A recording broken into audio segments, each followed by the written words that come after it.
Easy fruit salad recipe. Hello, fruit lovers. Today, we will learn how to make an easy and colorful fruit salad.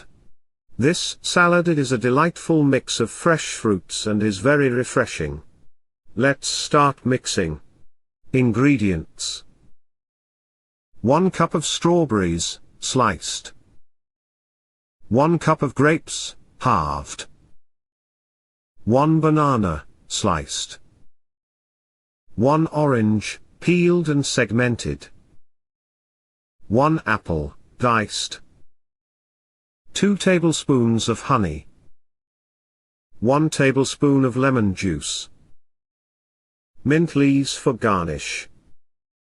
Instructions: 1. In a large bowl, combine the strawberries, grapes, banana, orange, and apple. 2.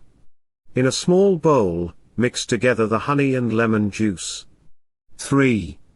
Pour the honey mixture over the fruit and gently toss to coat.